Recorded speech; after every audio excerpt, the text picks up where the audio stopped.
What's up? Bobby McCall here. I've been a member since 2000. We're here celebrating the 50th anniversary of the Checkers, and it's a good time here with all of my brothers, and just excited to be here, and hopefully the club can go another 50 years. Cheers. Okay, my name is Dennis Rogers, and I've got this reputation, and all of a sudden Walter Prince makes this label that says Dennis Peanut Brittle Rogers because I make peanut brittle and almond roker for the club all the time. So either I'm a tight squeak when I'm the treasurer, or I'm the peanut brittle guy. I thought you were just a cheap ass. Yeah, cheap ass, whatever you want to call it. You want to say anything? David Sammy Roos, been a member since 2019. Love the club, bunch of great camaraderie, bunch of good guys. One of these guys, Dennis Rogers, I look up to him and what he's done for the club. I love it. Thank you.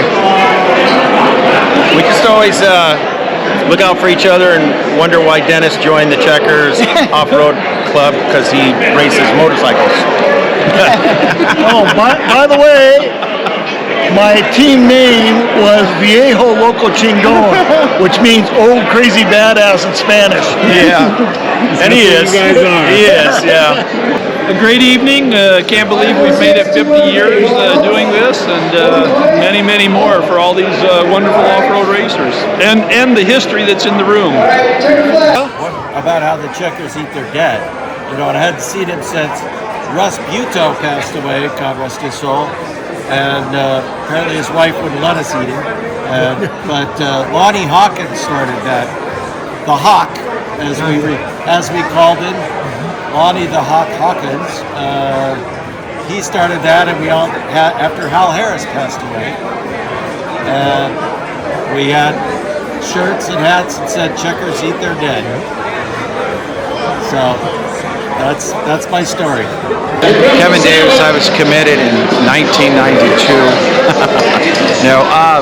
I've been a checker a long time. A lot of memories. A lot of great checkers have come and gone. It's been a pleasure to spend my life going to the races and being affiliated with Checkers.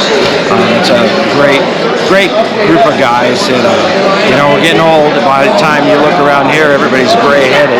So a little bit older crowd than it used to be. But some fantastic memories of racing as a checker, and now supporting my sons racing as checkers. So it's been a fantastic amount of years, and I'm proud to be a checker. How's it going? Travis Chase.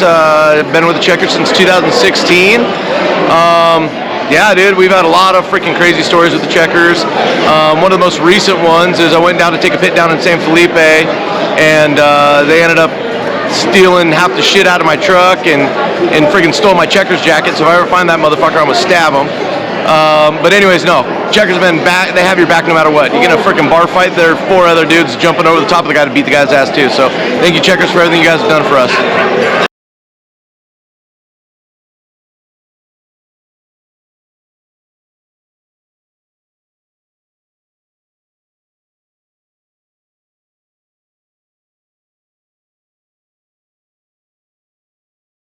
Thumpers. Tattoo. Don't look at me like Tattoo? I know. Okay. Well, one time when I was in high school, I seen Thumper's tattoo, and it was in the middle of a checker pit, and it was a surprise to me and Aaron Tucker. But it's a checkerboard about that big, right on the head of his penis. So just so everyone knows, it's a nice tattoo. It's a bad motherfucker. Hey, it's John Pelletier. I'm the president with Snore, and I'm an invited guest this year. But I do know so many checkers, and I know the organization's been around for a long time, celebrating 50 years this year. What a great milestone. How important you guys are to the off-road industry. It's just immeasurable. But I want to say thank you for the invite. Congratulations to all of you guys. So many friends that are here, and memories I'm sure that you guys have together, and just the importance that you guys provide to racers for the industry. And just want to say thank you. Congratulations to all of you for what you've done to get to 50 years. What a great milestone.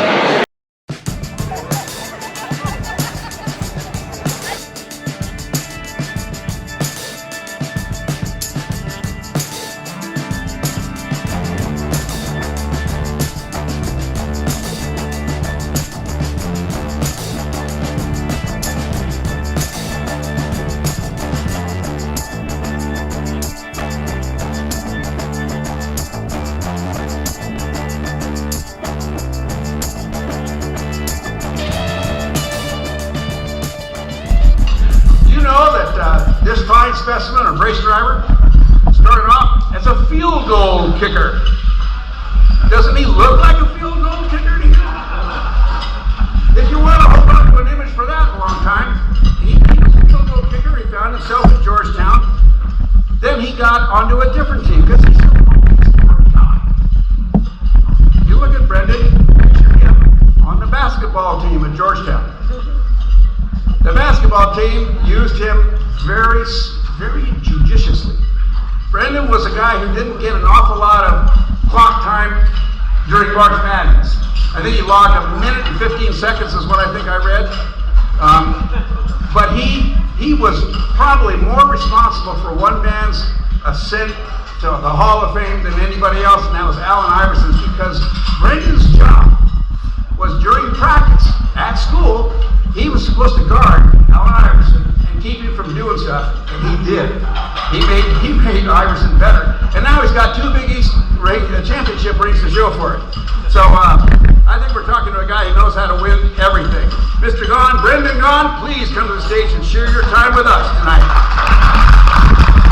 Look, I'm only here with my father, of course. Many people in the room remember my dad from way back in the day. My dad was actually an original member of the Checkers Motorcycle Club back when Algie Rogers and a lot of the guys. And I remember the old guys when I was a kid, you know, being the Checker. I mean, Checkers were a big deal when I was growing up.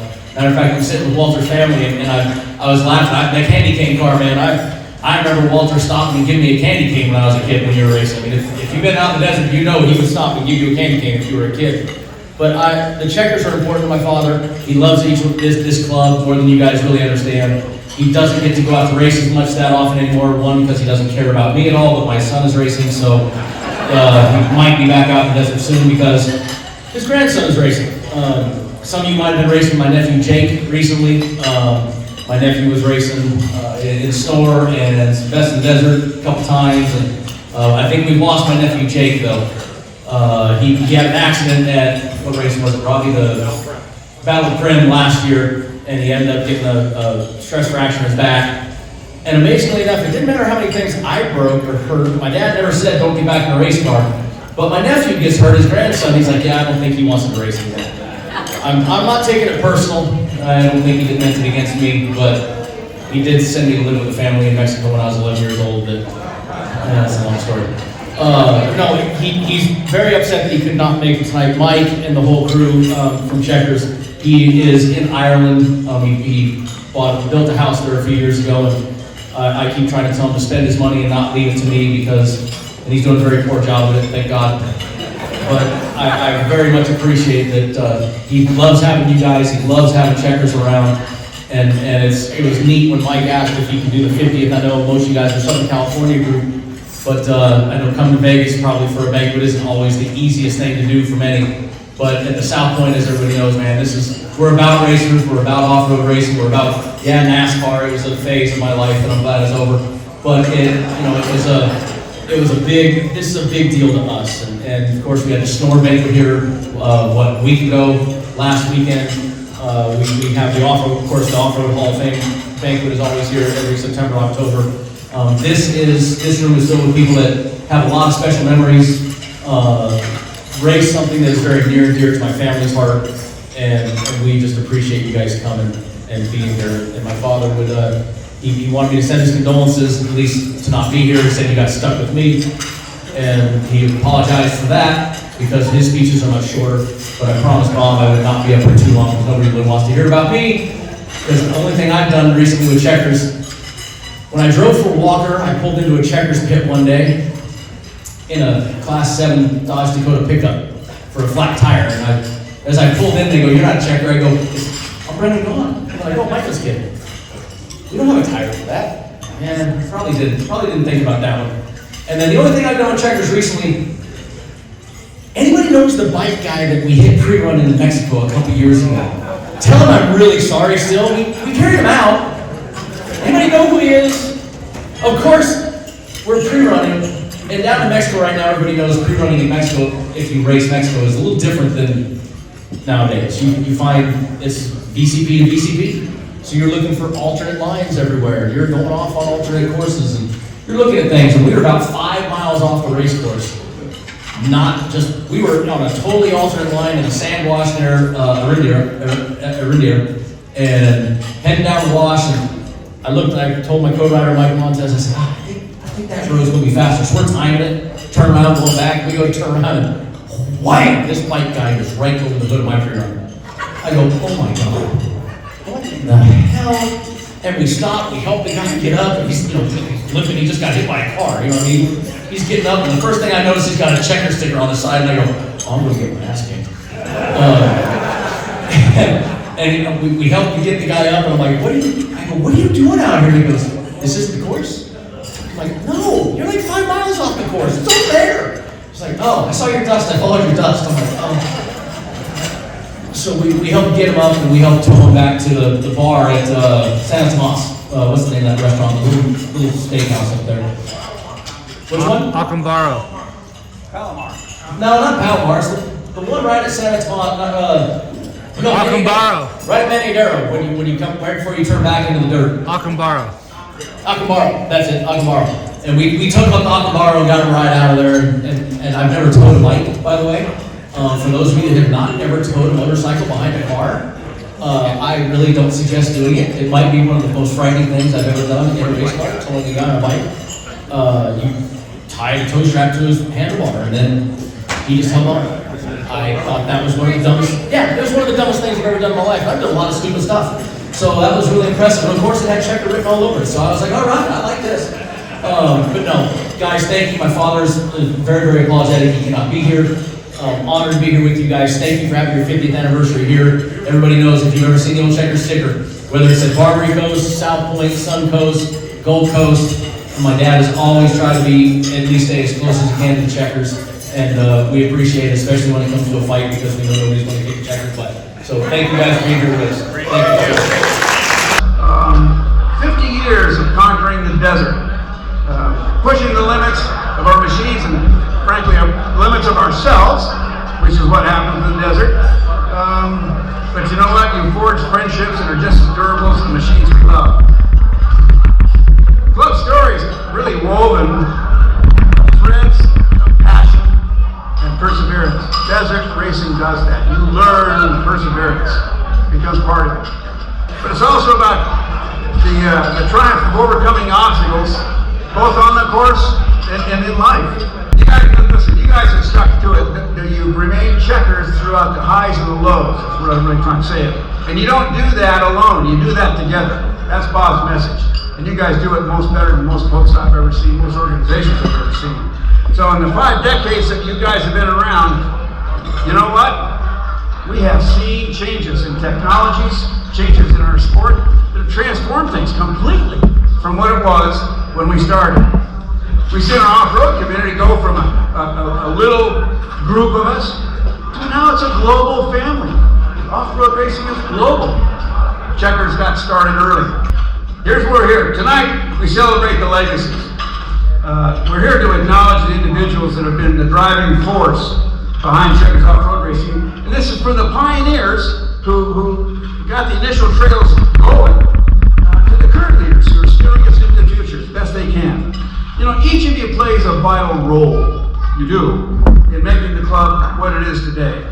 You may not think you play a major role, but the fact that you are a checker says there is a role.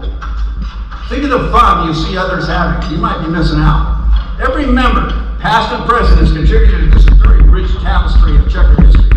We've taken the notes that Walter sent us, and they're amazing. They're gold.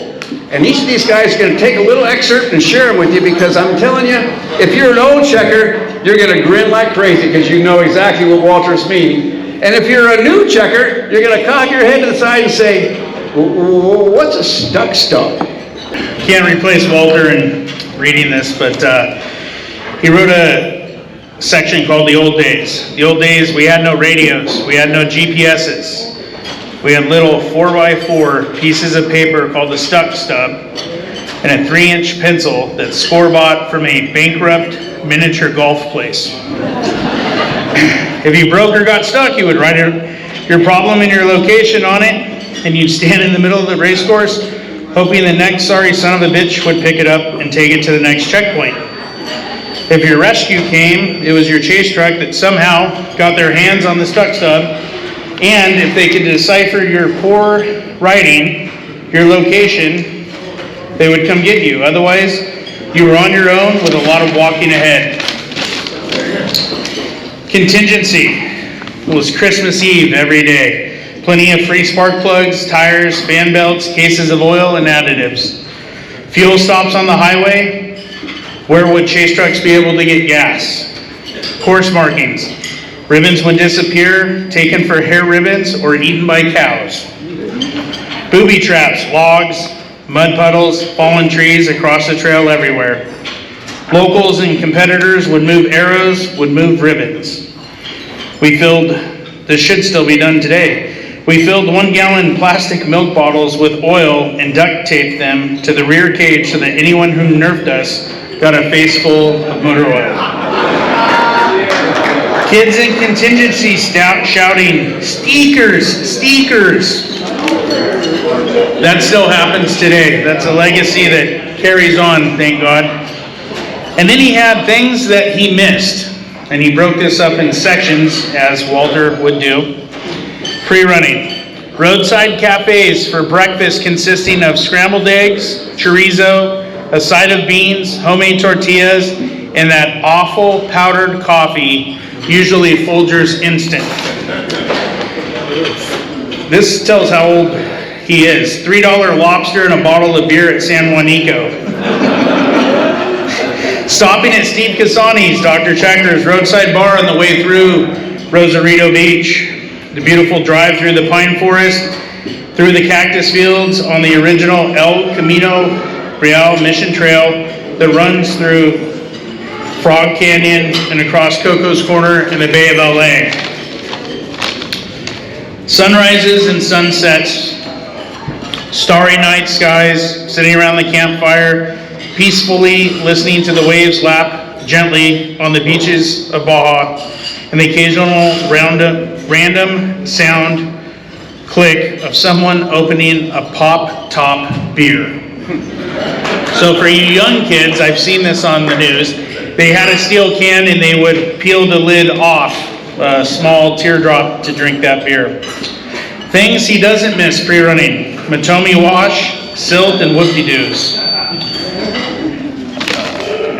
Things he does miss in the pits: deciding on which side of the race course to set up the pit on a windy day, sitting on a pit for hours with no radio communication, learning that nobody brought a lounge chair or easy up tent to the pit, learning that nobody brought toilet paper to the pit, running out of ice at the pit, looking for a tall bush in the pit area, a place to use said toilet paper. The things he misses about racing: his first race with a windshield. He considers it one of life's true pleasures. His first race with a Parker Pumper air unit, or blowing air into his helmet. He said that was the brainchild of Stan Parnell, and he considers him a god for creating that with a vacuum hose and a 12-volt electric motor from Granger. Listening to weatherman Bob Steinberger's voice coming out of the darkness while trying to stay awake at 4 a.m. in the morning. Weatherman angrily calling for Richard Cranium to unstick his microphone. Steinberger too polite to say dickhead. That just depended on what time it was. Richard Cranium was fine with him.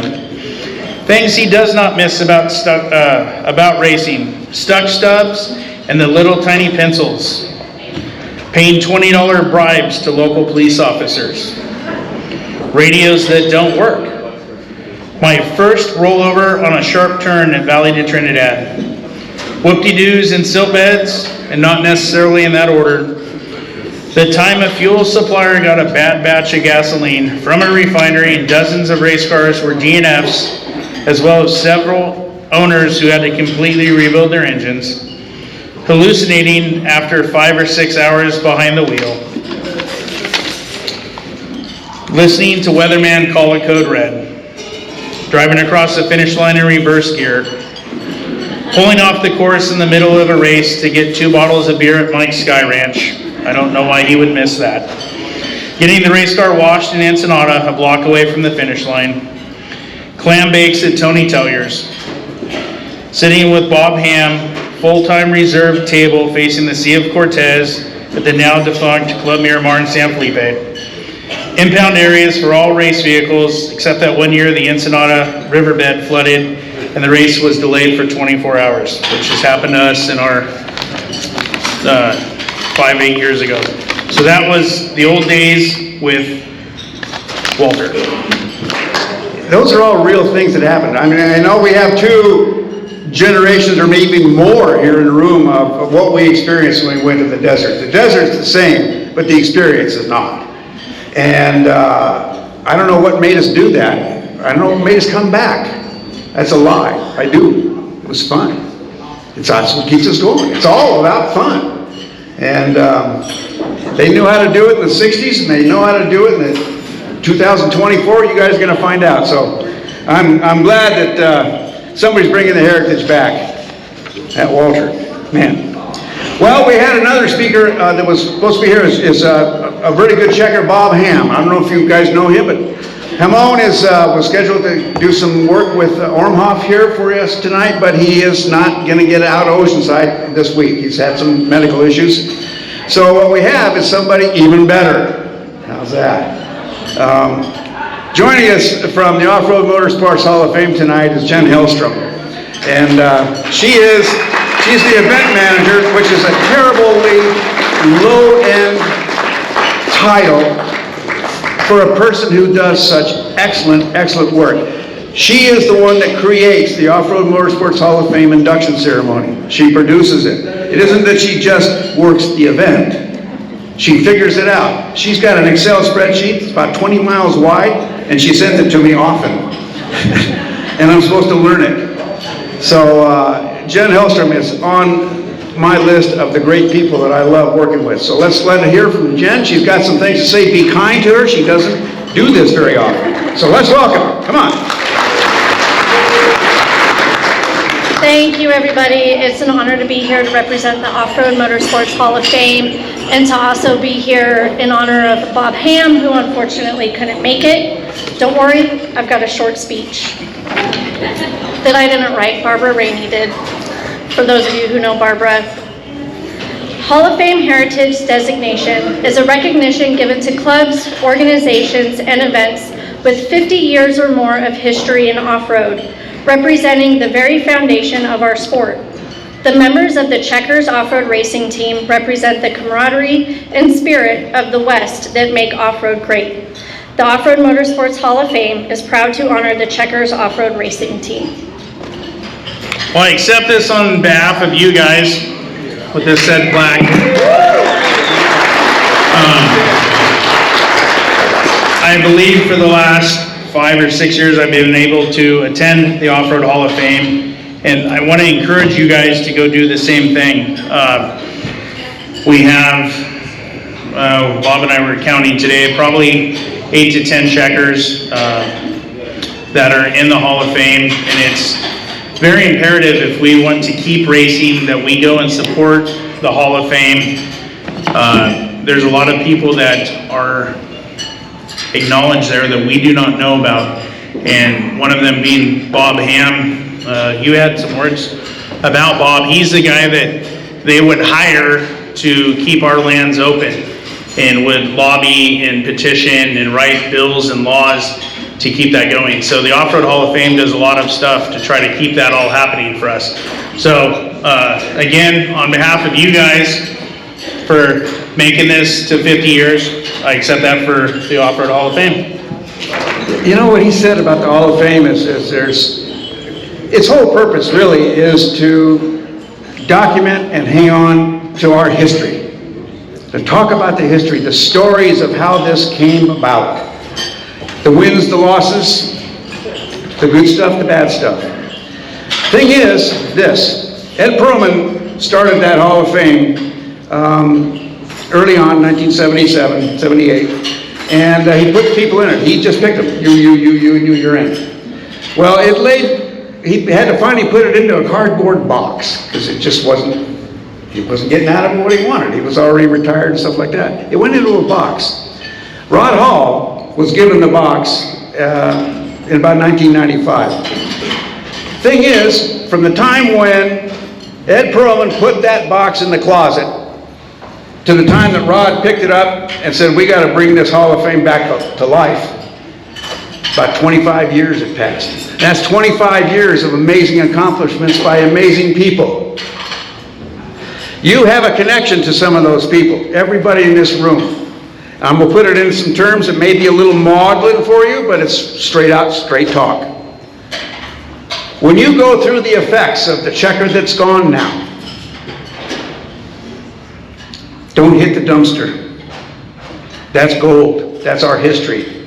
That's our DNA. Think about not just dumping it, but letting the Hall of Fame have it and preserve it, because we're still looking for those people in that category of forgottens. And some of you know who they are. I'm sure you do. I don't. So that's my speech on the Hall of Fame. It's a straight up honest deal. It's not an old boys club. They work really hard at getting our future secured. So the youngsters, where's that little checker I see bumping around? There he is. That little checker deserves to someday sit down after he learns to read to about what his daddy did and what his daddy before him did, and maybe get hooked. Okay, so that's on the checker stuff. More history for us tonight. I want you to welcome a face you probably haven't seen in quite some time. He was a member in the year 2000. He's the past president of the club, and for years headed up the IDRA and the Competition Review Board. And he's here to award a very special award, or gift, really, to Checkers. So please welcome to our stage, Mr. Reese King. You guys are going to make me cry. A couple weeks ago, I'm sitting at home in Oklahoma, and there's a missed call on my phone. And it's from my old friend Bob Bauer. I haven't spoken to him in a decade. So I look at the voicemail, I play the voicemail, and he says, "Hey, John Hastings, it's Bob Bauer. Give me a call." They're all kicking the nuts, you know. So I gathered my pride together and called him and told him that it wasn't John he had called, it was me. He says, "Oh, come on out to the banquet and tell some checker stories. You must know some good ones." So I thought, you know, a good checker doesn't do that. We don't tell stories outside the clubhouse. There's a bad checker who's going to come up a little later, and he's going to tell some, I think. But I'm a good checker, I believe. Anyways, we used to have a clubhouse. It was behind John Hastings' family hardware store. It was just a little two-car garage, but it was ours. We had all our personality on the walls. We even had it on the ceiling. Maps, photos, cartoons, digs at each other, all kinds of great stuff. All good things come to an end. Oh yeah, we had a refrigerator that was always stocked with beer. We even had our own restroom, which is really great until a checker that suffered from irritable bowel syndrome would go in there and use it, and we'd have to recess the meeting and go outside for 15, 20 minutes, and come back in and try and go through it again. But anyways, after the final meeting, the Right Reverend Roy Moore and I were removing all these pictures and whatnot from the walls and the ceilings in there. I came across this book.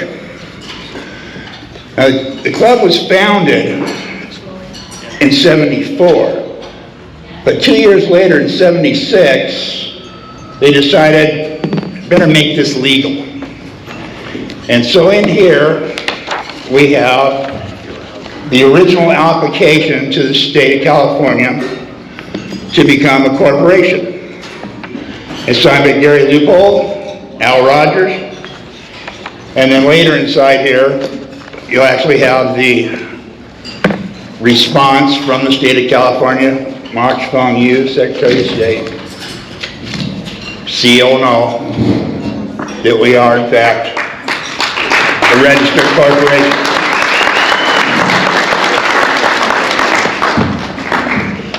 I found this book and I thought, man, this thing needs to be preserved. And so selfishly, I took it home and I sat on it for 20 years. So it's time to get it back into the hands of the club. And I'm going to pass it on to Kevin, and I'm sure he'll pass it on to the next guy. There's the original bylaws are in here. Wow. There is an original roster from '76. There are copies of, there's a ledger sheet. Yeah, I don't know why that's in there. That's a treasurer's report from '88 or something. There's a copy of our original radio license. Something a lot of you may not have seen before, but it's depicted on this quilt over here. The bottom left corner is a little caricature that was originally constructed by Dr. Checker, Steve Cassani. Little guy, race car, big sombrero, back mustache, and the caption underneath reads, "Roads? We don't know stinking roads." Well, Steve designed that, and he registered it with the state of California or the LA County or something as it is an official service mark. State of California, right here. So that's in there. Then I found, this is that's for the radio license. Somebody was taking down times and names at some race in like '96. And I thought I was going to throw it away, and then I turned it over. Oh no. Somebody, maybe a sergeant at arms or somebody, was making a list of people that needed to get fined. So I thought I'd read this to you just for a little humor. Morgan Malaco, may he rest in peace. No checker apparel at Vegas. Jimmy Hook, pissing on somebody's tools. Now that's a checker practical joke. What's on these tools? Oh, you don't want to know. God, is a name for the best. Burleson. We call him Burleymon. Right? Holding his own meeting in the back of the room, probably at the clubhouse or something. Another one gone but not forgotten. B.J. Bates, for borrowing $1 from Jeff Hibbard. Then there's a notation. There's a notation. Where are you going to spend $1 in a checker pit? Next one, I think it says Josh, for not flipping his car at every corner. I would have thought that would have been a Tom Coke thing, but what do I know? Love you, Tom. John, don't know which John, doesn't know the difference between core and fair. Two other pit organizations. If you know Gone, them. both gone. And then Krebs, don't know which one, for throwing lemons. And then that final one, it says Krebs again, parentheses, Frank whining about the tire meeting. But then they drew a line through it, so he must have been justified. So anyways, from good hands to better hands. All right. Thank you, I love you all. This is rad. This is rad for all of us, not just me. I'm just up here accepting it for you guys again. But it was interesting. I was talking to Wayne Cook for a hot minute earlier, and this is the stuff that we do need to keep. We need to find. And I know we have a lot of older members in the group. Check your rafters, your attics, your little sheds, because this is the stuff that the younger guys need to know about. I don't know the last time somebody pissed on a set of tools, but it probably needs to happen again. Just don't do my tools, okay? But if he gets on my truck, have at it, I guess. But yeah, that's accurate. But I would appreciate if we can. John, you've always done a great job. Wayne, you said you've got some original documentation that you'll get to us. The one thing that we do need is probably a current caregiver for all of this. It is kind of scattered. Not that Mike would be the one, but we've talked about it many times. Well, he might be bored, I don't know. But it'd be a good time for any one of our 100 members to step up and do something. Hi, Kevin Davis, how are you back there? I think you might have a little room you could help us out with somewhere. But we need to keep this going because this is our heritage, and this is why when Reese mentioned Fair and Core, they're both gone, we're still here. So take some pride in that, and let's try to keep that heritage going. Let's hear from Chad Cummings. Now, hang on. I've been warned. Chad has some things to say. He's got a job tonight, but you know, he's been a member since 2007.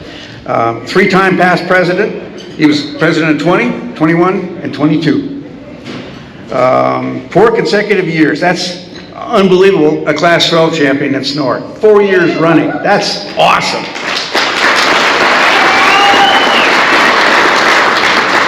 But what many would consider to be even more awesome and more realistic, he's been crucial in supporting fellow checkers, helping them find podiums and helping them find points championships. That's something else. So Chad Cummings, welcome to the stage. You've got a job to do here tonight.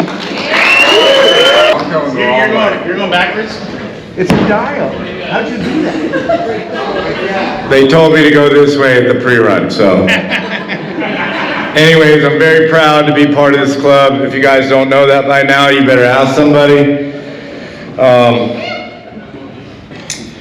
Truthfully, like, checkers should be in the Off-Road Hall of Fame. I don't know if anybody's tried to induct them. They should be just because of their off-road service for all these years, or 50 years. They're the only club left standing that supports the real racers. So my job's here not for that, but in honoring our past president, Kevin Angry Davis, for bringing us into the 50th year.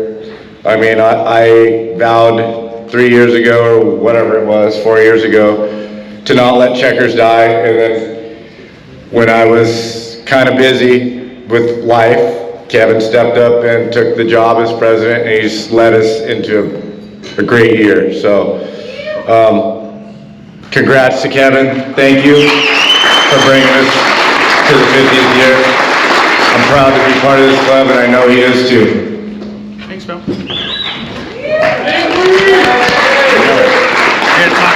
Yeah, you gotta talk to me. Say thanks.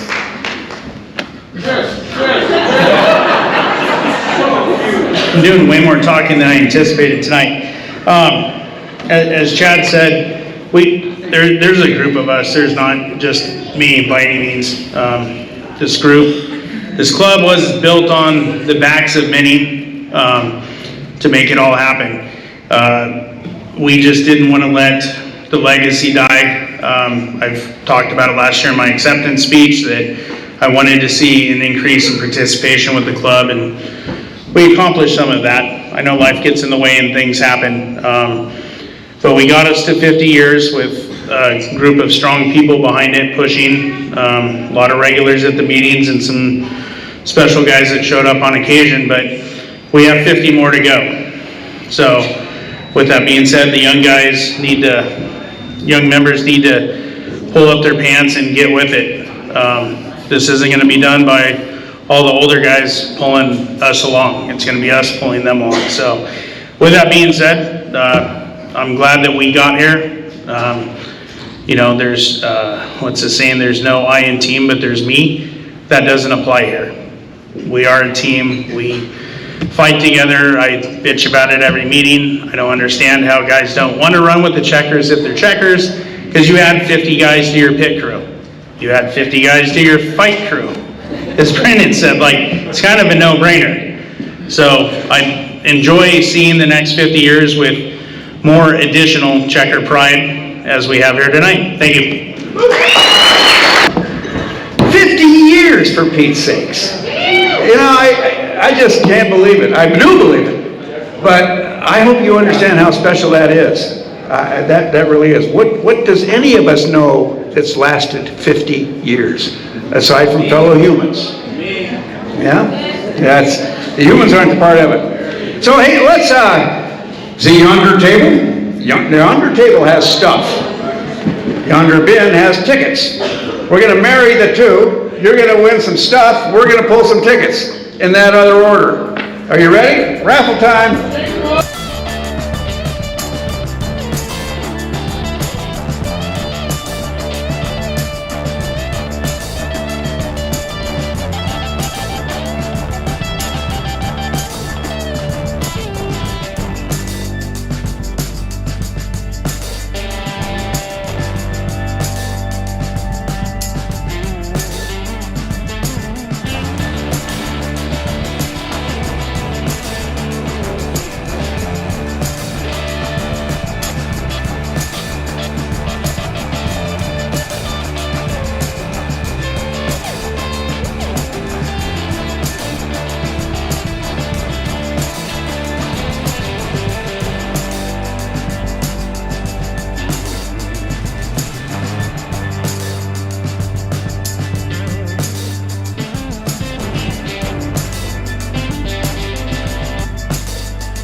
Been a member since 1981, and from his early days as Sergeant of Arms in 1982, and he's also taken on the roles of Secretary, Treasurer, Pit Coordinator.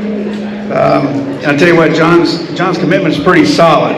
He's one of the few members, one of the very few, that's earned enough points annually to be exempt from dues, and he's done it several times. John Files.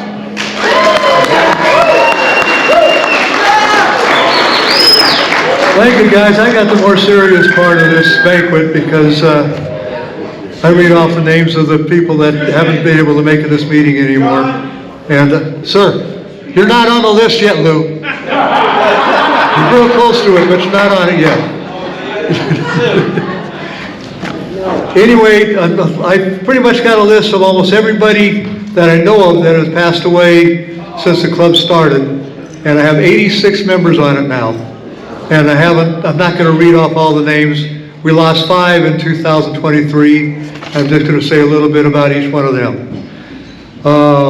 Bill Johnson. Bill Johnson was the Checker MC member who joined the Checkers back in 1974. He was known as Wild Bill and was our second Sergeant of Arms when the club was in its infancy and kind of needed some people to direct the wild people. He raced a 5-car and a Class 1 car, a Class 1 Sandmaster back in the 70s. His co-driver in the Class 1 car just happened to be Michael Gahn, our host of tonight. He was a little bit on the crazy side. They pretty much said he either would win or break, and he didn't use up his he didn't have to change his brakes very often. Next is Russ Buteau. Russ joined the Checkers back in 1975. He was president in 1981. Russ raced a 5-car for many years, then switched over to 1600. He was one of the old-time Checkers who liked to give Lou a hard time, and also who made sure that the bylaws were followed closely and had no problem giving everybody a bunch of shit if we did not follow the bylaws. Next was Bob Jordan. Bob joined the club in 2009. He was from the Phelan area in the high desert, mostly pitted with Howard Anderson and myself. He bought an old Ron Brandt race car and raced it for a while in the local races in the sportsman classes. Bob was a character who always had some wild stories to tell, and it kind of earned a nickname, been there, done that Bob. One of the stories he has is the first time he was going to Baja, he called me late at night and asked what San Felipe is in Spanish, I'm sorry. And being a smart ass like I am, I said, it meant St. Philip. And said, that should get you down to San Felipe, no problem. And he managed to get there. Next was Lee Finke. Lee Finke got involved in the Checkers when he was attending many races solo. and wanted to be more connected with the racing community. He finally joined the club in 2009. He ran his car a few times when under the club banner at the time when his health was allowed. Over the years, as an out-of-state member from Arizona, Lee, Mike McDowell, better known as Tata, and Stretch, better known as Rich Severson, would hold their own meetings and have an unofficial club luncheon banquet, which had to be real interesting. It's too bad it wasn't recorded because it had to be really interesting. And last but not least is Jim Weber. Jim was one of the first group of the Checkers, joined the club in '74. He was pit coordinator in '74 and '75, and sergeant of arms in '75. Jim raced a 5 Baja Bug successfully, won many races, including the 1980 Mint 400, where there were close to 100 Class 5 cars entered. Jim owned a VW shop called Creative Automotive. He worked on many Checker cars over the years. He also had the unfortunate distinction of sponsoring me into the Checkers in 1980. I'm not real sure whether to thank him or try to kick his ass. Anyway, rest in peace to all these longtime Checkers and enjoy your new membership into Forever Checkers. Salute to all of them. Thank you, guys. Let's keep this club going. It's time. Time to auction off this amazing race t-shirt quilt made by Rose Coke every year. Dig deep, guys. These don't come along that often, and they're amazing when they do. Mr. Krasno, would you take the room over for me, please? We have some more off-road history that has so far not been mentioned, and it's Bob Bauer. How about it for Bob? We really are fortunate to have him as part of this unbelievable event. This is by far the best party ever. So, for those of you who don't know who Bob Bauer is, I don't know what the hell you're doing here. Let me just, I have here a coin commemorating Bob's induction into the Off-Road Hall of Fame in 2020. And it's just, you can't put much on the side of a coin, but here's what it says. Excuse me. It says, BF Goodrich Pit Network, BFG Baja Chase Maps. What about you? Many of you have read that, a little story about being safe in Baja, and it says TV color analyst. So I remember Bob being on the Wide World of Sports. He's been on TV. This is when off-road was a big business on television. He's a Zen fisherman. The guy really knows his business with fishing. I'm not going to go into details on how anal he is about weighing. Bob's a good friend of mine. Bob's a good friend of the Checkers, and again, we are just absolutely honored to have him here with us tonight. Here's some more that I didn't write. This is Walter's Checker Stories. Walter Prince, as many of you know, he's a vivid character, and sorry we're not graced by his checker garb tonight, but there's a list of some of the stories I was going through, and I think I'm just going to read them as he described them. During one of the '77 races, the locals stole a couple of jerry cans from our pit. They didn't know we had drinking water in the cans. When we left the pit the next morning, we found the car abandoned a few hundred yards down the course, and the 2 empty cans were inside the car. So that's what happens, and a lot of you have probably had your pits ripped off while you were sleeping. November 1989 Baja 1000. Lou Peralta and Dan Frenchie Blaine blew the engine in their Class 10 car about a mile from the La Paz finish line. The rules say the car has to cross the finish line under its own power or be pushed by the driver and or co-driver. So Lou and Frenchie got out of the car and pushed and pushed and pushed and finally crossed the finish line in first place. But a competitor filed a protest with Sal Fish saying spectators helped them push. A Pennzoil helicopter filmed the whole thing, and the protest was thrown out. Later that day, after a few, or maybe a lot of drinks, Lou and Frenchie threw both their wives into the hotel swimming pool, then tossed Sal and his wife in for good measure. Lou called it a memorable race. When Lonnie Hawkins learned he had Lou Gehrig's disease, he notified the club he wouldn't be around much longer. It was decided to have an in-person wake at Drysdale's dugout in Van Nuys, where we held our weekly meetings. Lonnie drove up from San Felipe for his wake. Enjoyed every minute of it as his brother Checkers mercilessly roasted him for a hilarious 3 hours of drinking and telling Lonnie stories. When he finally succumbed to the disease, he literally had a front row seat for that as well. His friends in San Felipe propped him up in the seat of a buggy and drove him through town, stopping at his favorite bars and restaurants so everyone could say goodbye to him. Those of you who haven't seen Weekend at Bernie's, Jeff Hibbard. Jeff Hibbard landing his airplane on Highway 5 on the way to San Felipe. These are just old memories again. Summer parties at Cougar Butte and Lucerne Valley, especially those jousting matches on quads and three-wheelers. And that eventually evolved to motorcycles, and then they stopped doing that. It didn't work. All day, all night beer drinking contests at the Bahia Hotel Bar before they moved contingency from the downtown area at buck a bottle for the beer. And then listening to Gary Leupold talk about the time he finished a race with a bullet hole in the roof of his race car. Watching Gary run over Jim Tabor at a checker pit on Diablo Dry Lake. Bonnie Hawkins setting up his pit in a circus tent at the bottom of Matome. There's more. Tony Suliski was using a pair of wire cutters to remove a fan belt when a bystander approached with a knife and said, "Here, I'll get it." He reached in and cut Tony's fingers. Tony filed a workers' comp claim to the state of Nevada with Checker President Steve Cassani as a witness to the accident. 2 months later, the state industrial insurance system sent a denial letter stating that they're not covered because we're a non-profit organization. At least they tried. Oh, this is the banquet I missed. At the 1987 year-end banquet, Lonnie Hawkins saw a drunk vagrant outside the Mission Hills Hotel. Invited him to sit at the front table. The vagrant did so, and ate and drank all night, and nobody said a word. He looked like a checker, drank like a checker. Most people figured he was a checker.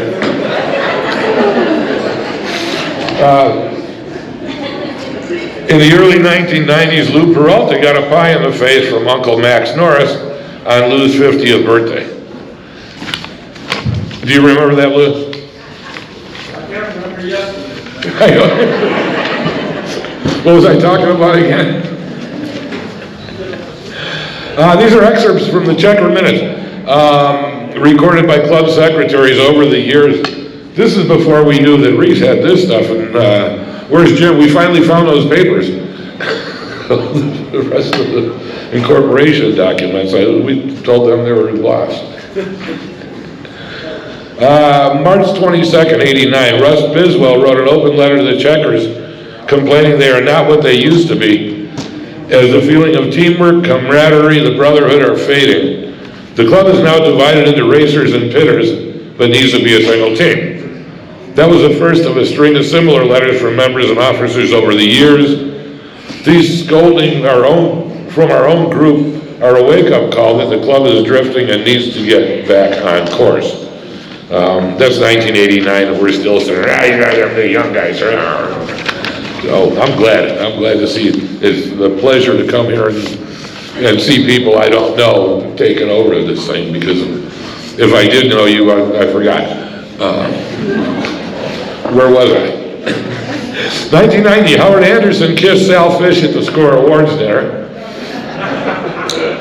1990, Budweiser donated 6 cases of beer to the Checkers summer party, bringing the total to 22 cases, which still wasn't enough. The beer was gone in the first 90 minutes. Surprise. 1991, Dave Pick called Steve Laporte a moron after Steve called him an idiot. This is out of our minutes. So sometimes there's some action. November 92, Charlie and Roberta Lavelle, Charlie Tuna, thank the Checkers for donating a motorhome to replace the one that burned. Charlie and Roberta were longtime SCORE volunteers and friends to every off-roader. 1992, we're almost done. Lou Peralta awarded 2 of his annual Butthead of the Year awards to BJ Bates and Tata McDowell for both trying to duke it out while wearing full-face helmets after an incident during the motorized balloon joust at the Checkered summer party. We got to start having those parties again, you guys, seriously. You have no idea what you're missing. And I digress. April 93, Thumper said Checkers probably won't be invited to any more poker runs in San Felipe. July 93, Danny Reeder's band played at the summer party, which was a huge success. August 93, Peter Rosenstein was fined $5 for not acknowledging and thanking the Checkers for their support during the Baja 500 Awards ceremony. We're still watching for you guys. You get on TV, you get out there with Fish or one of those other characters, thank the Checkers. You know, even though we don't do anything out there, we still wait for you. October, Thumper agreed to get a tattoo. Thumper agreed, one of our members decided to get a tattoo on his member. But said he wanted 6 Checkers. Ask Thumper, are you here? No, never mind.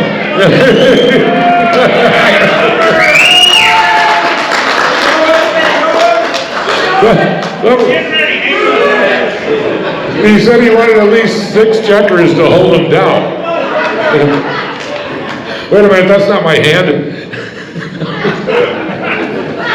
August 94, BJ Bates was officially banned from the Slash X bar in Barstow, apparently as a result of getting into a fight. BJ was the son of one punch Gary Bates. I'm sorry I screwed that up. A vote was held to replace the Easy Up that was destroyed at the summer party. I remember that. Discussion was held concerning the club's profanity on race radios. A recommendation was made to tone it down a bit. So, that's what I have from Walter. I don't know, if those of you who don't know me know that I'm not quite right. I've been severely diagnosed with ADD. You know.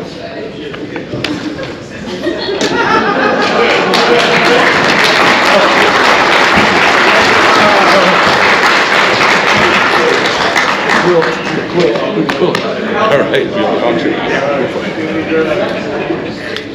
Okay, I need my spotters. Auction spotters. We've got anyone out here want to? We're going to work the crowd a little bit. We've got an auction going. Here's this beautiful quilt made by Rose Koch. That's Tom Koch's wife, Fast Joe's mom, and these has been described now. Let me have $500. Who's got $500? Is 500 for the quilt? Do we have any bidders? Oh, we've got 500 over in the corner. Someone keep an eye on 550. 550. Give me 550. I got 500. 550. 550. 600. So 600. I got 600. I got 600. You're 600. 650. 650. 700. I got 650. 700. 700. We're at 700, Joe. Joe, that's your buyer. 800. $800. $800 for the quilt? Look at it. These are t-shirts from many, many days ago.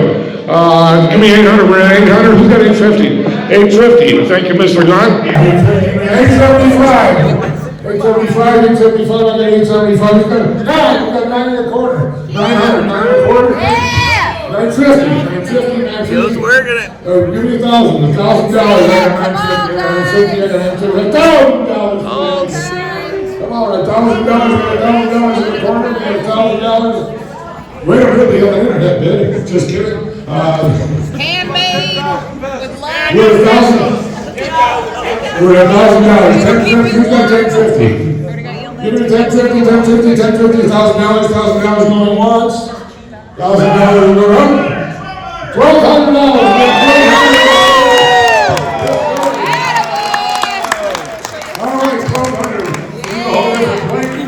$1,250 going once, $1,200 twice, and so to...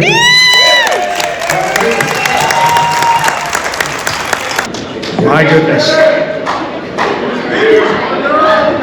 Brendan is such a generous, kind man. He and his father are going to match funds for that, which is so generous. Thank you, Brendan Garner. It's for his dad, and you know his dad will appreciate it. That's super nice.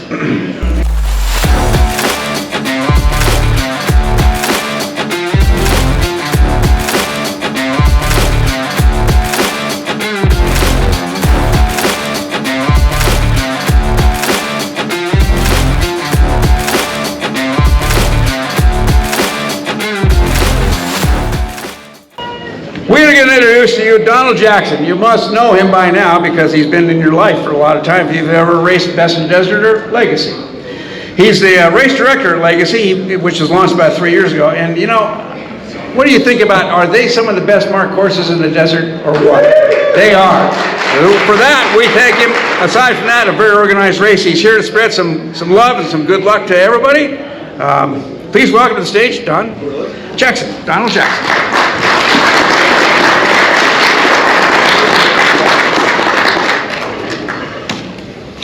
Well, thanks on behalf of Legacy Racing to the Checkers for inviting us. I know it's usually kind of a closed-door event. My history is I'm from the colored race car era. If you don't know what I'm talking about, as a child, I would get Dusty Times in the mail, and all of you guys had black and white cars. There was no colored race vehicles out there. Come to the late 90s and stuff, I started being able to see cars in color. So thank you, Judy Smith from Dusty Times, for all you've done for us.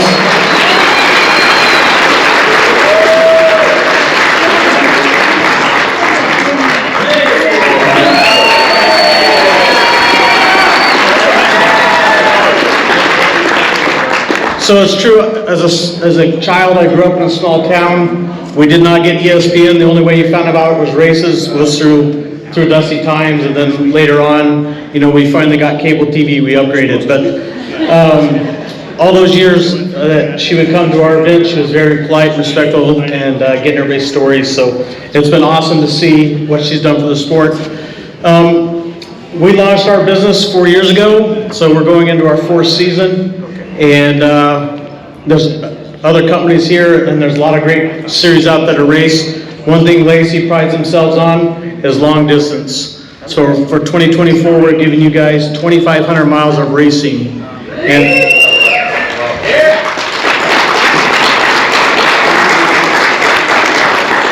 so of those 2,500 miles, only one is a loop race, everything else is point to point.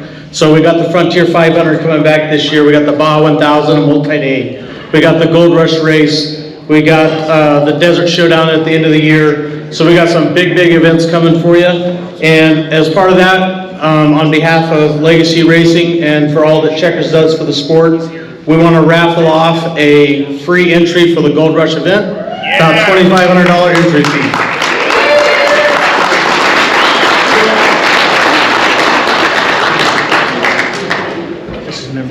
It is members only. All right.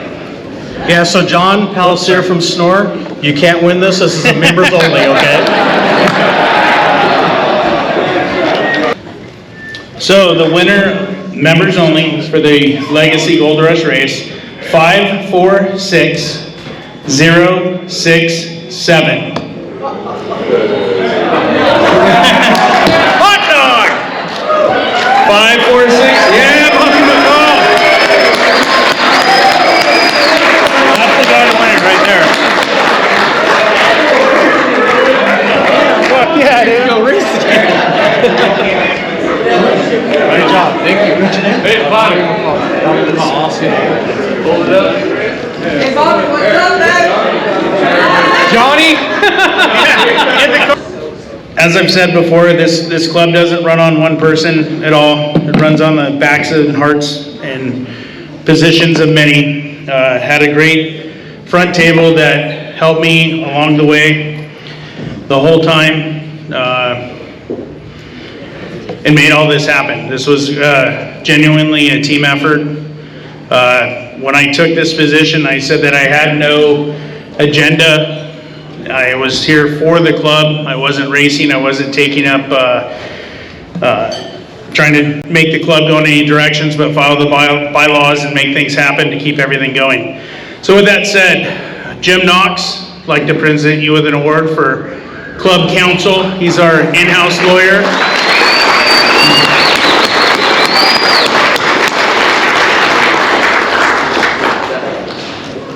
David Sammy, where you at? Come on up, Sergeant at Arms. Martin Gill, hubble on up here. He was our secretary with the flip phone. If you watch much of this group, you kind of got to figure out which way to walk, because one of us wobble one way or the other. Mr. Stinky, my vice president. Crowd favorite. Stinky came into this thing, and I think it was an eye-opener, right? Yeah. Yeah. It was. Thank you, David. Yeah, right. He learned quickly the characters of the club and who and how they operate and how they don't do things they say they should. Last but not least was our money man, Mike McClintock. I've often said with one of my sayings is, this year I was the white speck at the top of the chicken coop. So it took a lot of people. Myself and most of the front table, we rely on the older guys. John Files, Joe Giffen, where's Bullhorn? Been quiet tonight. Dennis. Well, Dennis is, the older 20-year plus guys that when we had more bullshit situations this year than you could imagine with things, and I had to rely on them to try to figure out what the right thing to do was by the club, not by what I wanted, because what I wanted didn't always appeal to people, so we just kept up with what the bylaws said, and I'm proud to be up here. So, thank you, your 2023 front table. Well, it's off in the far corner. I'm going to talk about Chad Fryman again. And Intense Tees has a lot of great checker stuff, members, and they also have non-member stuff over there, so you could take a look. Yeah, well, he'll tell you which ones you're allowed to buy. That's the whole idea. Chad he's been with us. He's part of family, frankly. Chad's been doing Intense Tees for our world, off-road world, for golly, I don't know, it's probably 15 or 20 years. I really don't know. He's part of family. So in your businesses, if you're a t-shirt user, if you use that as one of your tools, think about Chad. Keep it in the family. Let's make everybody succeed. Well, in 2015, he was awarded the Uncle Max Norris Checker of the Year Award. His leadership in the pits has garnered him numerous pit captain awards, and he's also known for his wise counsel. John is go-to for decisions on the board. Please welcome back to our stage, Mr. John Files. Well, thank you guys. That was a surprise. I've kind of tried to sort of retire from the pitting all the time because I can't move very fast anymore. But this is the club's top award. It's the Checker of the Year award. It's quite an honor. Thank you very much, everybody. Okay, since I'm already up here, I have one other award to give out. This is kind of a joke award.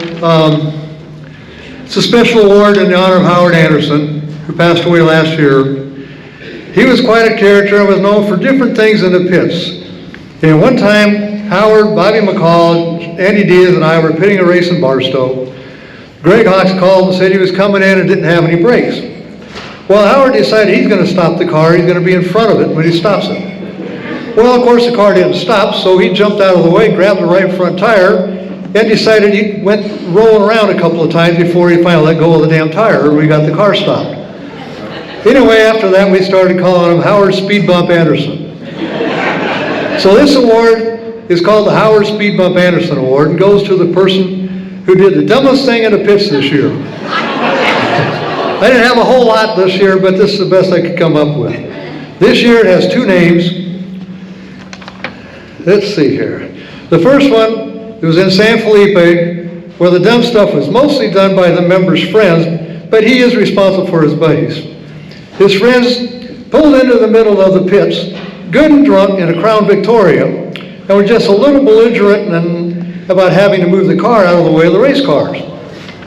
The next guy was one in the Lucerne Valley, where this member asked if he could ask the pit captain if he could drink a beer in the pits.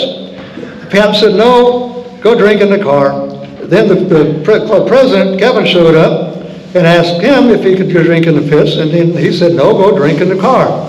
So this member decides to grab his beer and go to the pits, even after the pit captain and the club president said no drinking. So the first award, the first award goes to member Jose Armenta, and the second one goes to Joe Cota, who happens to be the same person. Joe, congratulations, come on up here and get your dummy award. Where is he? Joe Cota, Jose, either one. It's okay. Ándale. You know, I don't know exactly what I did, but I'm pretty sure I would do it again. Here's the deal. I want everybody in the room, I mean everybody, when I say, to stand up when I say. And then I'm going to have you sit down based on how many years you've been at this with the checkers. Okie dokie? Okay, everybody stand up. Get your butt off that chair. Let's get some blood back in your legs, your ankles. Smooth fast. If you have been involved with checkers for 1 year, sit down. 2 years, sit down. 5, sit down. Woo, they sit together as ancient folks. 10.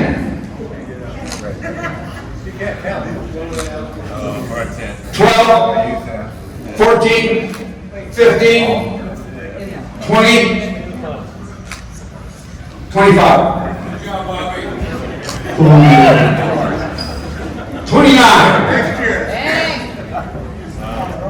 31.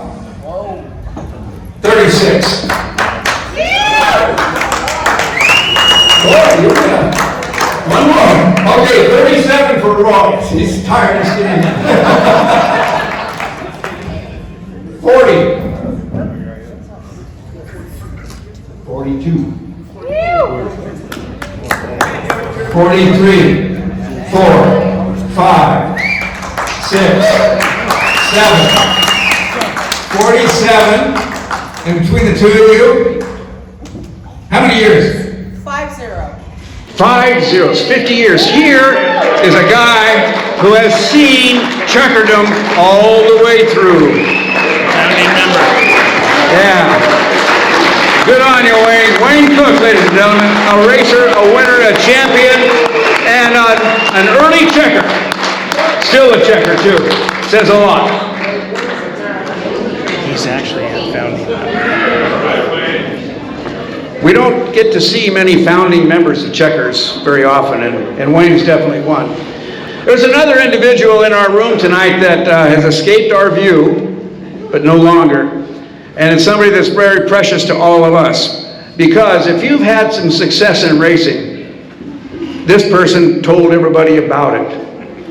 If you had a terrible day, wadded it up, broke everything, lost all your money, and then nobody respected you at the end, you got into this column called the losers. And all of us really strived to be included in that loser article, column, weekly deal. We have with us tonight Miss Judy Smith, a good friend of all of us, Off-Road Motorsports Hall of Fame inductee, Journalist of the Year. She is responsible for so much of the successes that each of you have enjoyed.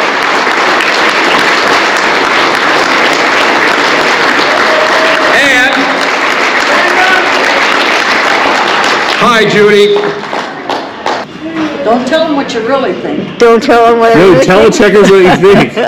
Yeah, I love the checkers. I like the way they all function together and the way it all works. I do not like the fact that they don't like female racers, but She comes from the first woman that ever soloed the Baja 1000. And but they helped me. The checkers helped me anytime I had any problem. If I pulled into a checker pit, they were there and they came and they helped me. They always have been really good about that sort of thing, and they have a way of attracting really good drivers, and they seem to know how to function together and make good pits and keep their drivers going, so that it works really well to give them a good reputation as a driving group. I like that part of it. I like the fact that they've gone on this far. I remember meeting some of these guys before there were checkers. Not so many of them that are here tonight, but I did know some of them before they had any checkers. And then they turned into checkers as they went along. It's kind of nice to watch them develop and become a nice, beautifully organized organization. I like that. So, that's it.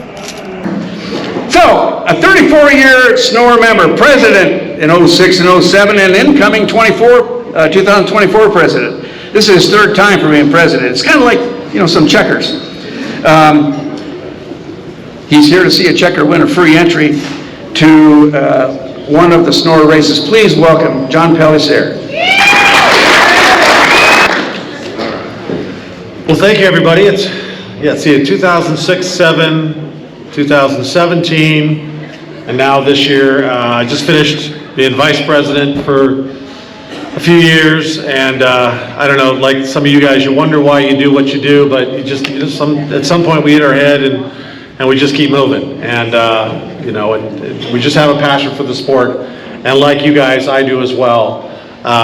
There's so many people in this room. I'm just in awe. Judy Smith, I mean, my heartstrings were pulled when he said your name, because we all go to the Dusty Times. Who in here doesn't know about the Dusty Times? And just brought back great memories of John Calvin and what a great friend he was to so many of us. And he used to always come to the races and joke to me about, what do you do with all that money you make, as president? And I was like, yeah, right, buying some more sand to put on a race. But so many people in here that have been a part of Snore, make Snore run, from administration to winning 5 championships and beating my ass every time I tried.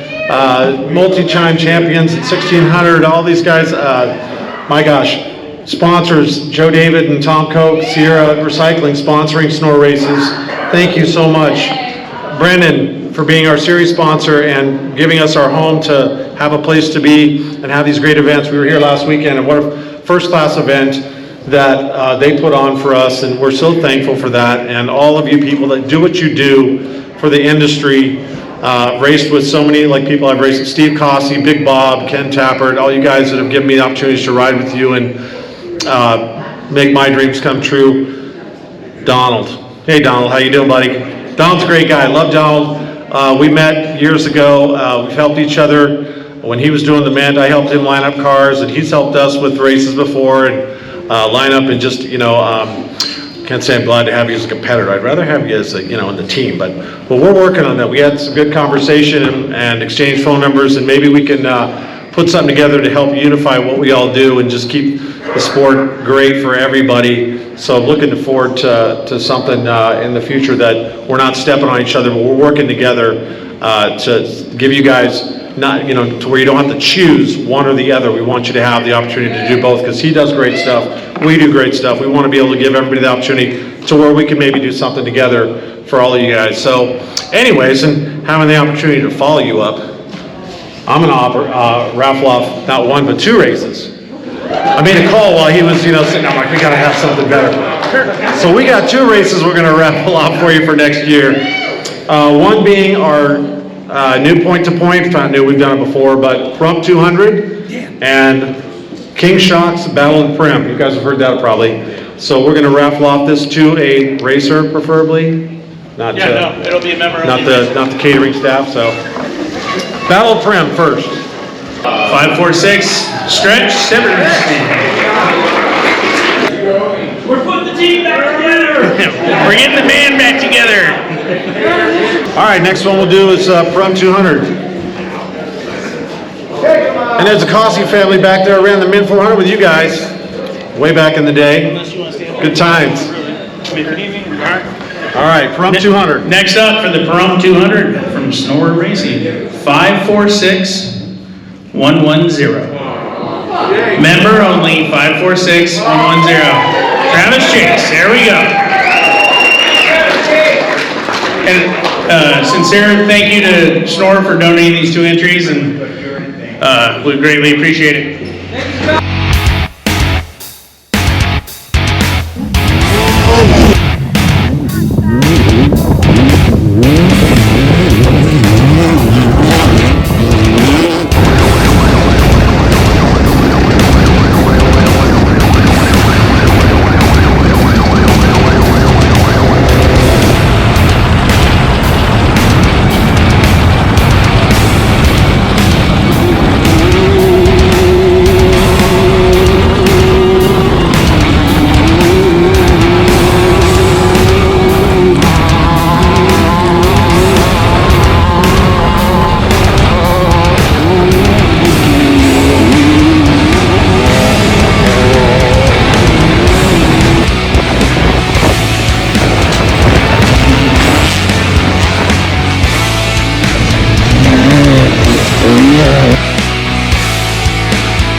Two-time pit captain of the year in 21 and 22, and now pit of the year once again in 23.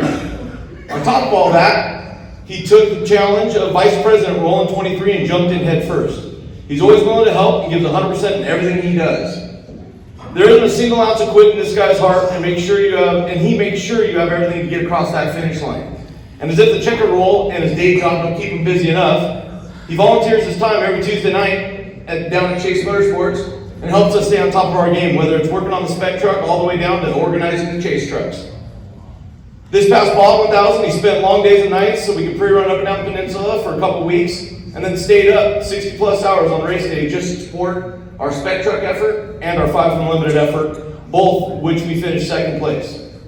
This mobile checker is an absolute asset, even better friend, and we're all lucky to have him in our corner. Give a big round of applause for Chris Stinky Hart.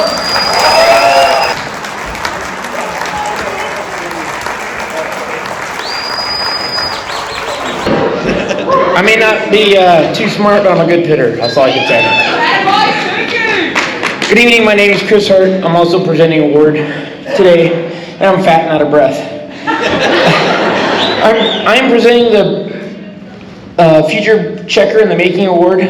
This young man started down his racing path in 2018. He's a third generation off-road racer, starting with his grandfather and his father, and now himself. This young man is dedicated to the sport. He began his racing career in 2018 with a focus on short course side-by-side racing in the very, I told you I'm fat, okay? That was a long run for me. In the short course side-by-side in very competitive Polaris RZR 170 stock and mod classes. During that time, this young man has raced on and off, procuring several wins and podiums along the way. Unfortunately, he hasn't been able to race a full season due to his conflicting schedules with his father's race program. Fast forward to 2022, his first full racing season, he raced the Texas Outlaw Youth 250 9 to 12-year-old limited stock with 6 first place, 2 second place, and a third place finish. Also while racing his Youth Outlaw 250 Unlimited class with 5 first places and 5 second place, earning him the 22 championship in both classes. While living in Texas, he started to race also the limited stock 1000 in a 12 plus year old class in an RS1 at the age of only 11. He took it to it quickly and managed 3 first place finishes and 2 second place finishes. His parents had so much confidence in him, they sold his Youth 250 limited and outlaw unlimited cars, acquired a stock NA side-by-side, and during the 23 racing season, racing Legacy Race Series, at the age of 12 against adults, he stacked up 3 first place wins, 2 second place podiums along the way to his second place in the Legacy Racing Championship in Pro NA side-by-side. It is only his rookie season. And did I mention he did this all maintaining a 3.75 or better GPA? This kid fucking rocks. This young man carries his grandfather's work ethic, drive, and determination for racing.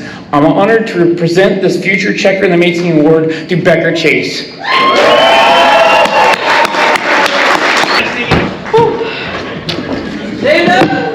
I don't even know if I can see over this.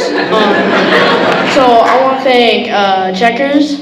I want to thank Stinky, Chase Motorsports, my mom and my dad, and Legacy for giving me a shot for being the youngest racer to race it. And my grandma and grandpa for big support for my cars and supporting everything, and the whole Chase Motorsports team for prepping my cars and everything. Kind of a natural, isn't he? Can you imagine when he gets to be about 23 or 4 years old and actually knows what to say? Right now he's speaking from his heart. If he's smart, he keeps that up. So good on you, Jake. That's good stuff. Well, next up, we have Steve Bouchard. He's the general manager of Rugged Radio, and he has some things to say and some great stuff to give to you. He's going big with prizes, he told me, so I think it's going to be good. So, Steve, come on up and make everyone happy. Right. Giving stuff away. Right on. Well, thanks a lot, Checkers, for allowing me to be here with Rugged. Congratulations on being awesome for 50 years out in the desert. It's fantastic. And thank you, my favorite dead guy over there, Greg Sullivan, for the invite coming out here. This is fantastic. Myself, I kind of grew up in the off-road end of things. My dad raced the first Mint 400 on a Hodaka 100. My brother Ron raced a ton motocross. Unfortunately, he passed away at the Freedom 250, one of the more races about 11 years ago. But we're still in this. 50 years. My brother was 50. This is awesome to be here. So, thanks. My sister-in-law Holly I had reached out to her when I told her that I was coming here, and she had brought up a little story about Checkers helping her out with the Class 10 car. She had broke the battery tray on the car. She was stuck out in the desert, and some of the Checkers guys came and helped her out. Made it to where they didn't have to bring the chase truck out, so she could actually drive the car out. So, and this is after my brother's passing, even though they were still Checkers members. It's fantastic, and it's awesome to be here. So, when I came here and talked about the raffle and stuff, I was like, I'm going to go big. So, we've got a full one of our race series 6100 kits here. We've got a chase radio and a antenna kit. So, got a lot of stuff to give away. So, let's do it. Yep. Right on. Thank you again.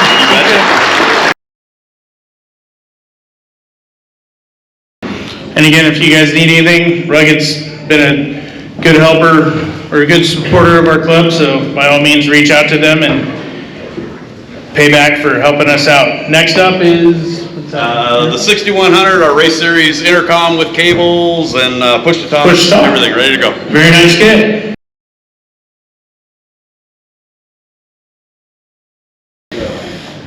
Next, Pit Captain of the Year. That's big. We have Chad Cummings going to give it away, and you know his contributions go beyond racing. He won the, Max Checker of the Year in 2017, 2019. He also provides space generously for the club's gear and the storage of that, and the garage meetings. That's all what he does. So let's hear it from Chad. He's going to take care of the pit captain of the year. This trophy goes to somebody really dedicated to pitting for the Checkers, which we all count on. I mean, if you're a racer, you know you depend on all of us out here. So, very proud to give this award to a very good friend of mine. He does a lot for everybody. Keith Jackson. Flip the pages for him. Fuck, I didn't even expect that at all. So, wow, that's.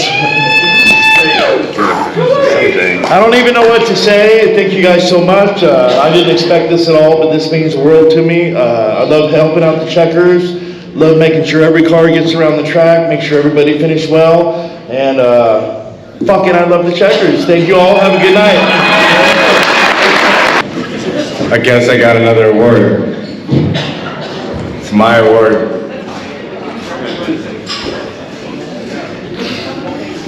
All right, well, I started this, I don't even know how many years ago. Mike was supposed to look it up for me.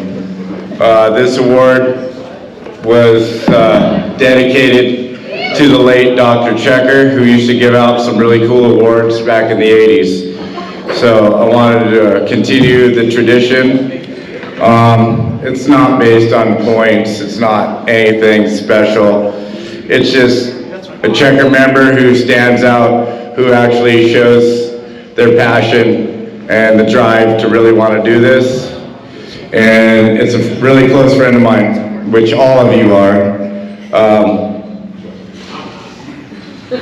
Not you, Bobby. You already got it. You got friends? Anyways, this guy's a really good friend of mine. He's kind of a sourpuss sometimes, but he's flipped a new leaf this last year, and I've seen him do all kinds of cool stuff, pitting, racing, everything. He ran out of his way. He hasn't raced in a few years, and he brought his car out to Laughlin. He broke his car and spit the push rods out of it. So this one goes to Brian Munson for being a gearhead and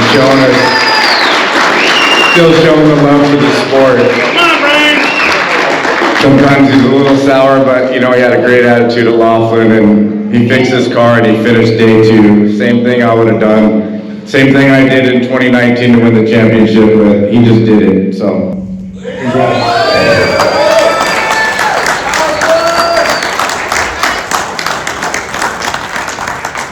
You have a lot to say. Totally unexpected.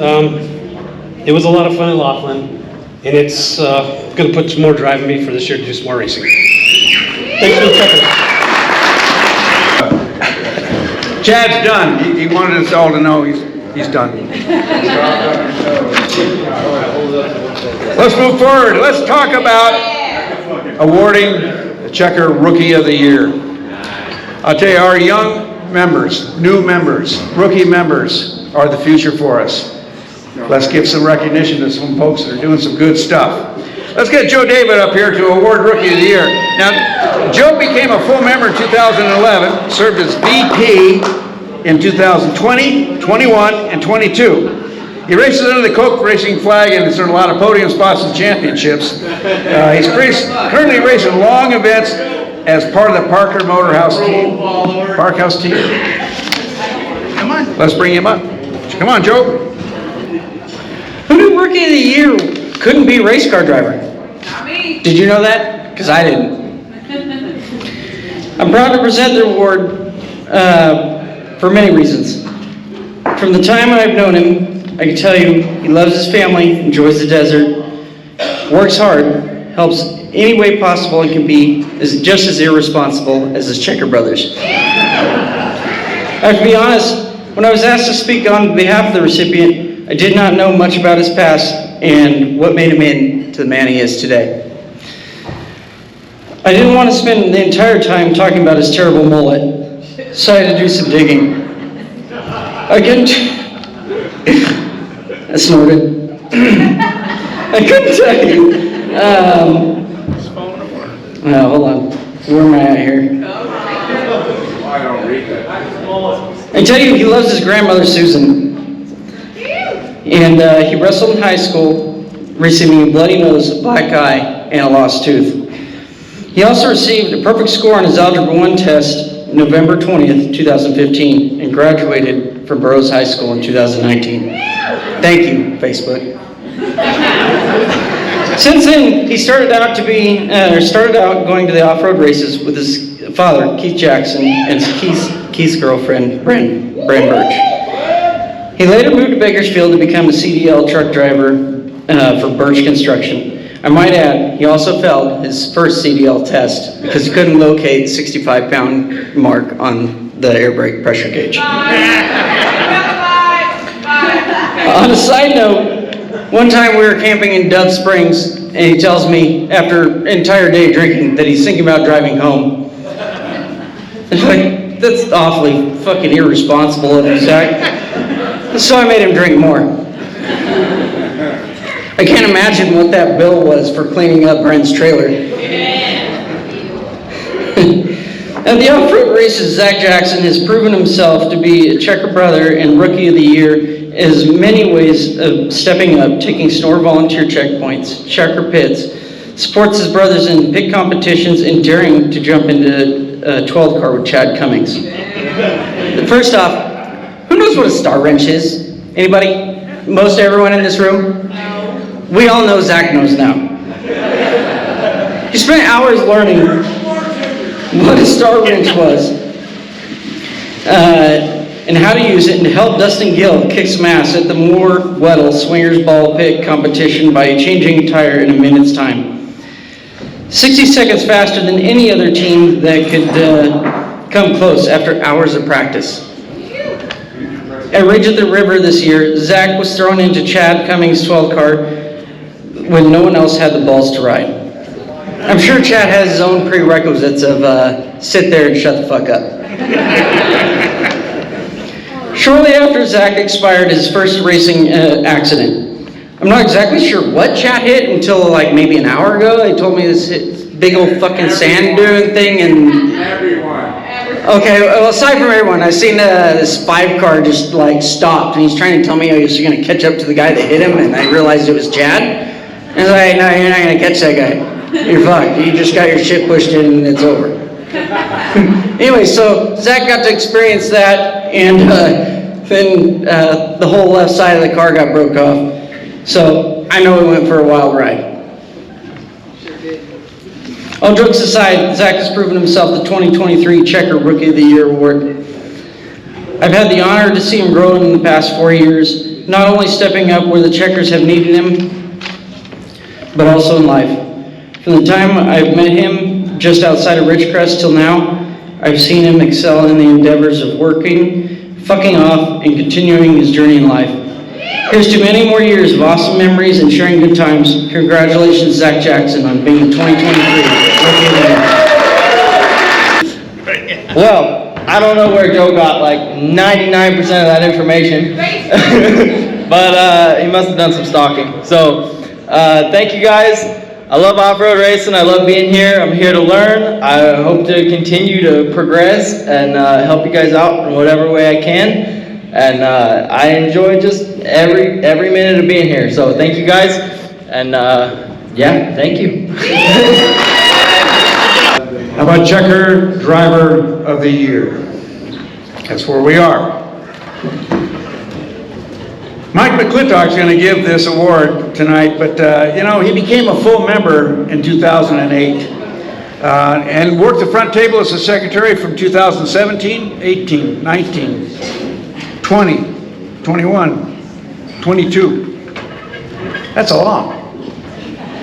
In 2023, he served as treasurer. He's a 4-time winner of the Uncle Max Norris Checker of the Year Award in 2014, 18, 20, and 22.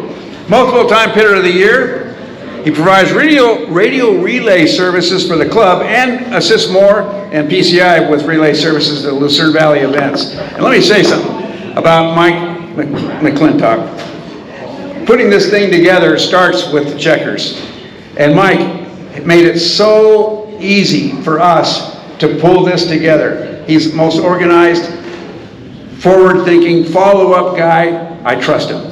So let's hear from Mike. He's a good man. He's going to do something better for our Driver of the Year. So, our recipient for the 2023 Checker Driver of the Year has had some hiccups this year, leading to a few expensive races, a few races with fantastic results as well. He's stayed true to VW powered cars through his choices of race cars and learned it's a love-hate relationship. His first major race was an attempt at the Baja 1000 Peninsula Run in 2014 in Class 11. He and a skeleton crew of 7 suffered a race-ending fuel system issue, limiting them to completing less than 20 miles. A few more races for the Class 11 car, then it was time for a change. He was off to Class 9 for a short time with mixed results and some interesting on-course repairs done by club members. Then he decided to jump into 1-2-16 car, probably the most competitive limited buggy class. Once again, it was a steep learning curve. Guess what? Another change in the works, and it was back to Class 9. For 2023, the first race for him this year was a more swingers ball. They held a pit crew competition for Class 9. He recruited Zach Jackson, that didn't know about a tire star, shortly before they kicked everybody's ass. Great way to start off.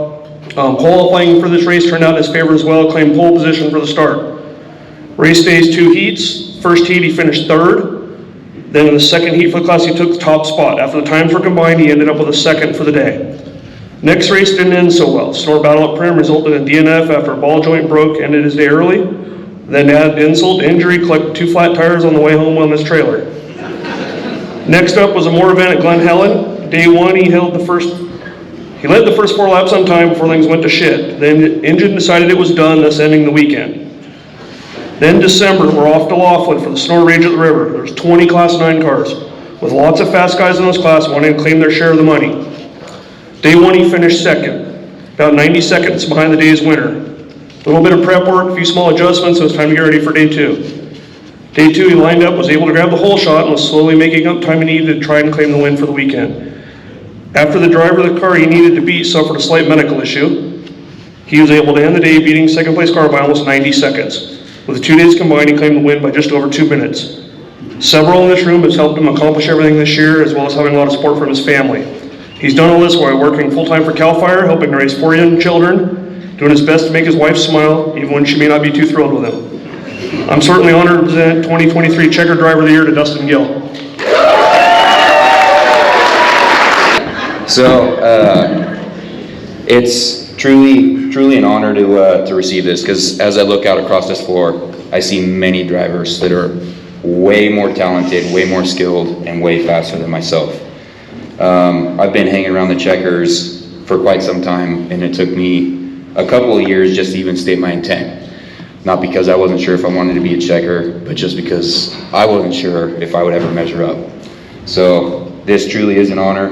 I appreciate everybody that is out here that's helped me get here, and hopefully I can continue to push the legacy forward. We can get more next year. 2 left. Now, the Vic Van Ella Award. Presenting that's going to be Mr. John Hastings. And John has got a nickname of El Prez. It's because he was president for how many times? 5 times. 17 million times. But you know, he provided a clubhouse for Checkers for a lot of years in the back of his hardware store. And you know, he's a checker. And he's worked hard at staying a checker. I'm glad to see him alive because he's been close to not alive too many damn times. So, welcome. Thank you, Bob. Thank you very much. I got to start out by saying when I look across this room, I'm filled with pride. I'm proud to see this family of ours out here. All of us are the same family, the off-road racing family. We've come a long ways, and here we are at 50 years as this club. This club's like 4 generations deep in drivers and family members participating in everything. That alone just makes me feel good. The Vic Van Ella Award that I'm going to be handing out, it stems from one of our members that passed away behind the wheel of a race car, a brand new Raceco. That Raceco is sitting outside here with candy stripes painted on it. That was the race car that Vic passed me. Yeah, let's hear it. He crossed the dry lake bed. Yeah. He was crossing a dry lake bed in a hydro race, 100 miles an hour plus, with the sun in the seat, and he suffered a massive heart attack. And after that race, one of our big characters, Uncle Max Norris, got together with Walt Lott And they had a long conversation about coming up with something to celebrate his life and his legacy of the racing and everything.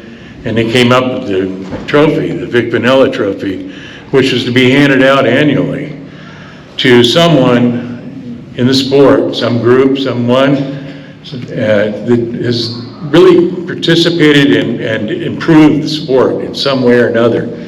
Your dad was one of the members to get it. Judy Smith, she was a recipient of this award. This is probably one of the most prestigious awards that the club, definitely that the club hands out. It's probably one of the most prestigious awards out there in the off-road racing community.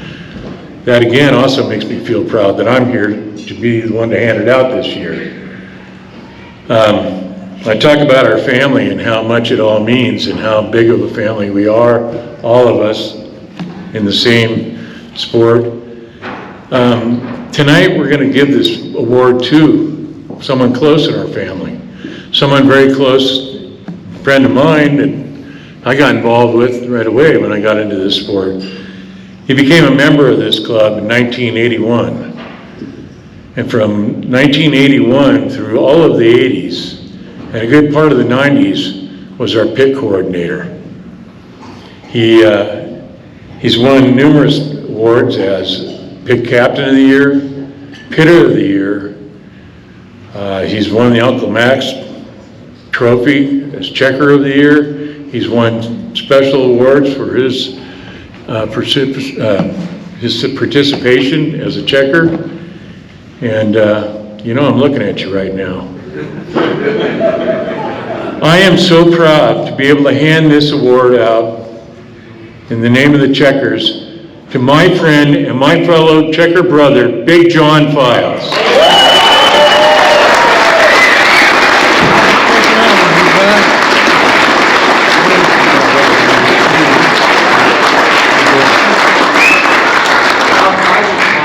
Wow, this is quite an award. Like John said, this is the top award, definitely the top award of the club, and it's also one of the top, most prestigious award in all of off-road racing. There's a lot of names on there that are done a whole lot of stuff for the whole off-road industry. This is really a surprise. And going back to my pitting days, John Hastings, myself, Ray Bennett, Howard Anderson, Andy Diaz, Gary Bates, BJ Bates, Ray Bennett, they were all part of my pit crew, and John and I are the only ones still around. That's how long we've been doing this. So the others are up in the other chapter of the club having fun. We've had a whole lot of fun over the years doing this, and I got to keep on doing it, despite what my wife wanted to do. Thank you, everybody. Excuse me, we have the Checker of the Year award right now. Mr. Kevin Davis, being president and outgoing, is going to take care of that little wonderful piece of business. Kevin? Checker of the Year is a great award to give out next to the Vic Vanilla. It has a perpetual trophy also over here to my left, your right.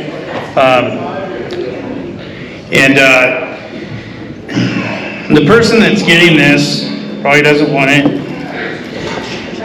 but they deserve it for the fact that a group of us made a choice a couple of years ago that we were going to get this to the 50th, no matter what, at what cost, to be on the front table or not, when people wouldn't step up and they would do it.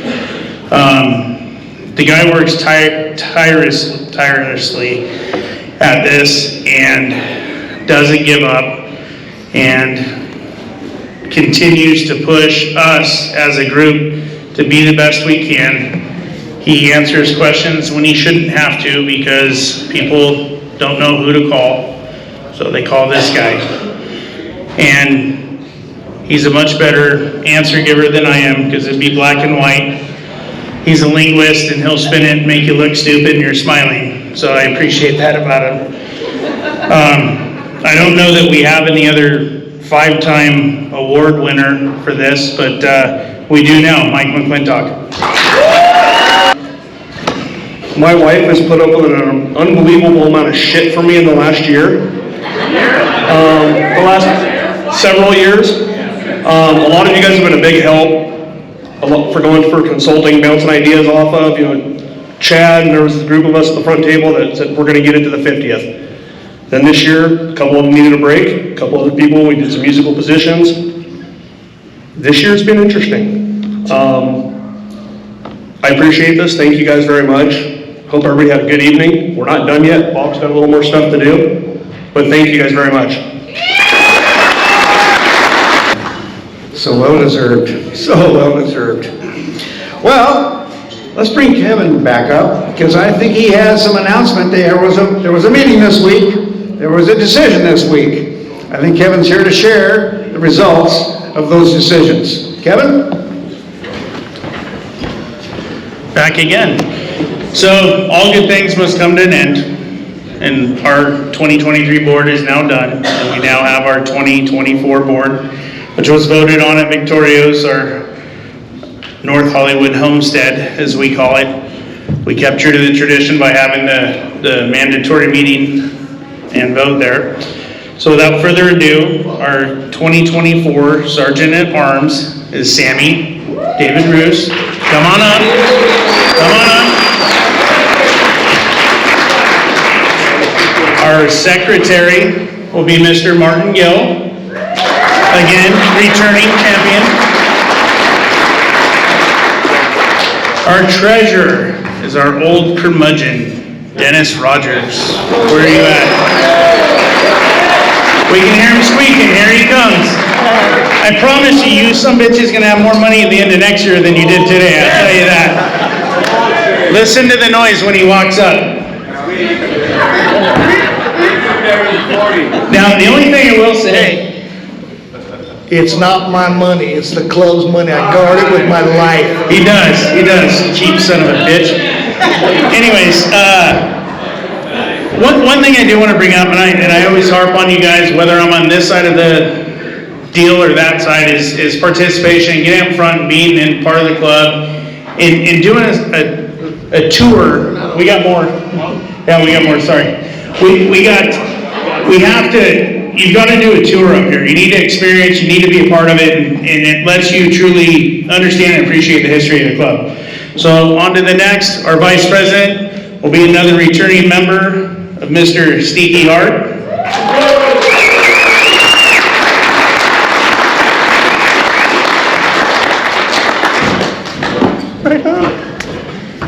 And then, without further ado, our 2024 Checker president, Scott Davis.